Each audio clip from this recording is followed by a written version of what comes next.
Contrary to popular belief, people are not stupid. As her turtle munched on his crispy leaf of iceberg lettuce, Willa was starting to understand why that belief was so popular.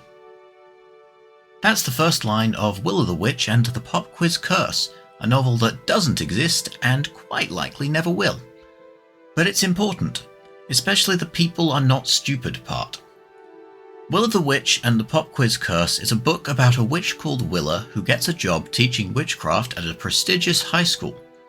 Not just any prestigious high school though, it's the original magic school and is the source of a rule that all magic schools follow, the Pop Quiz Rule. Pop quizzes can appear in front of any student at any moment, and if they fail too many, the school forcibly ejects them and will never let them back in. That's pretty unfair, but the Pop Quiz Rule is the cause of an even bigger problem. Magic is distrusted by a lot of people. You see, the Pop Quiz Rule keeps students constantly on edge, to the point of permanently traumatizing some of them. The traumatized students are terrified by even the slightest surprises. One such student accidentally cast a spell, when they were startled, which hurt a lot of people. Up until then, magic was unregulated and widely believed to run in specific bloodlines, because that's what the magic community told everyone. But after that terrible event, dozens of magic institutions were raided and the world learned that anyone could do magic. Magic, it turned out, was just the product of a connection to a parallel universe that was one step to the right, 3 hops upwards, and one precisely medium-length intergalactic turtle ride out of sync with their universe. Willa was born decades after the democratization of magic, and fell in love with witchcraft, one of several branches of magic. Other branches of magic include wizardry, sorcery, and weaving. Willa learned magic outside the system, from resources published online, and was horrified when she learned about the Pop Quiz Rule in formal magic institutions. That's why she became a teacher, so she could get into the original magic school, end the Pop Quiz Rule, and rehabilitate the public's perception of magic. Except it turns out no one knows where the rule comes from. Not the students, not the teachers, not even the principal. It's just the way things are, they all tell her. That's how the institution works. Willa decides to get to the bottom of the mystery. She delves deep into the history and culture of magic to free her students and magic itself from the Pop Quiz Curse. So that book doesn't exist, and probably never will.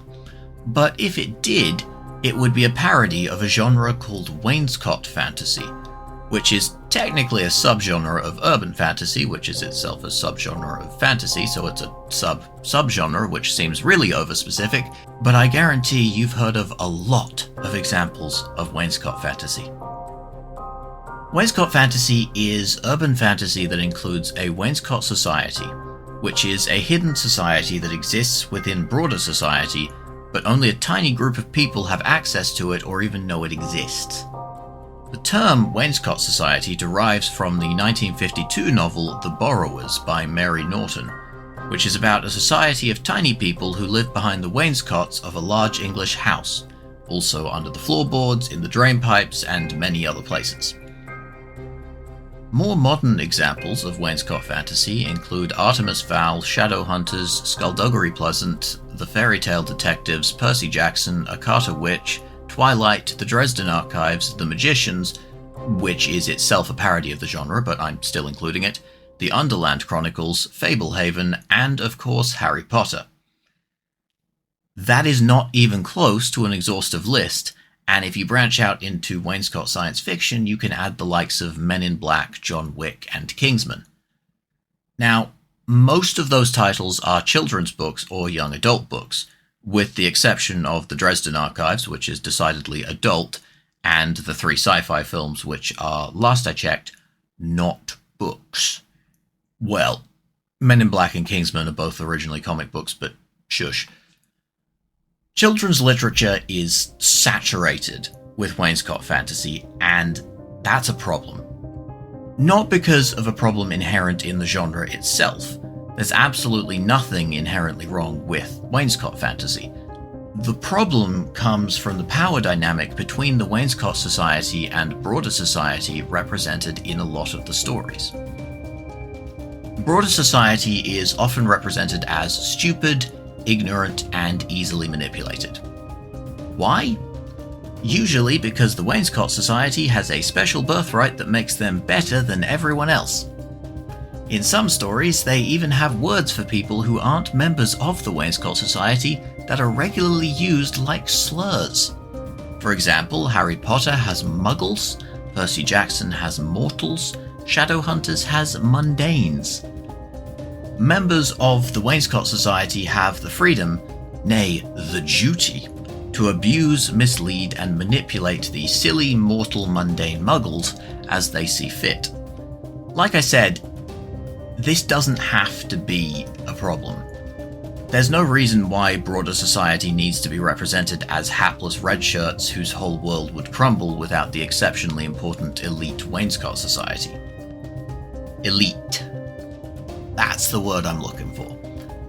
The saturation of children's media with elite Wainscot societies encourages kids to aspire to be part of an informed minority above and separate to the rest of society, with a perceived duty to control the uninformed majority. Historically, not a great plan. Powerful informed minorities have a tendency to make decisions that are best for them and not so much for everyone else. There are corporate examples like the Phoebus Cartel and other planned obsolescence schemes, and there are colonial examples like apartheid South Africa and Manifest Destiny in the United States. That one is particularly relevant since I've already mentioned Percy Jackson. In the first Percy Jackson book, Chiron, the trainer of heroes, states that the Olympian gods move with the so-called Heart of the West, and goes on to explain how Greek culture is pretty much a uniquely American possession. Now, this wasn't an idea invented by the author. Ovid's Metamorphoses is a collection of Greek myths about permanent transformations, tied together by the meta-narrative that Greek culture had permanently transformed into Roman culture. Virgil's Aeneid also positions Rome as the successor to Greece through his protagonist Aeneas, who was associated with the founding of Rome and has some claim to Greek legacy as a son of Aphrodite, who Virgil as a Roman refers to as Venus. This is something called syncretism, which is a powerful weapon used by colonial powers and conquering nations.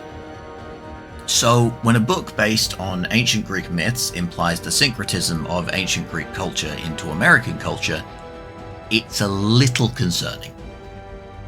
But it's just a justification to set the stories in America, and it ends there, right? Right? Yeah, no.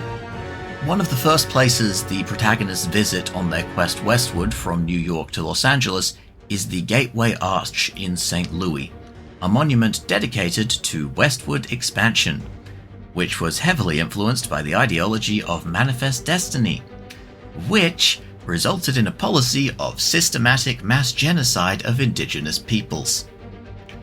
When the quest heads west, into a journey filled with overtly syncretized mythical figures, one of the first places they stop is the Genocide Monument.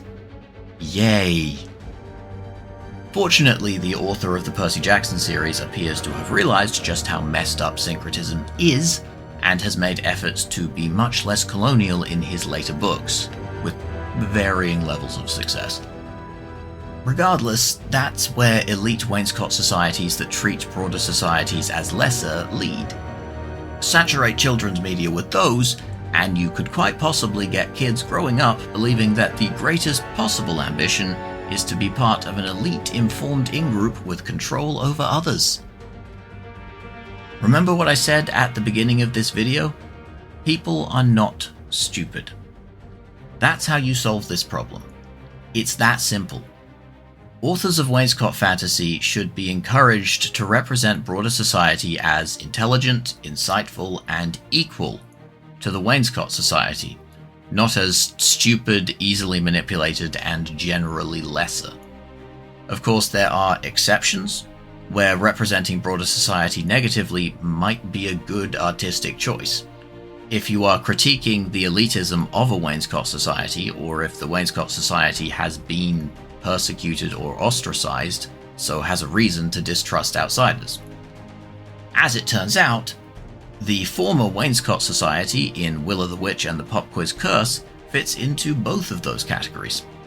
Back when they were a Wainscot society, they were elitist pricks who kept magic to themselves, and now their secret is out, they've been ostracized. Willa's journey into the culture and history of magic parodies the Wainscot fantasy genre by critiquing the extremely problematic elitism of many fictional Wainscot societies, while simultaneously exploring how hard it can be to communicate outwards from small groups, especially when they have become stigmatized. But Will o' the Witch and the Pop Quiz Curse doesn't exist. So for now, we can all just remember that people are not stupid.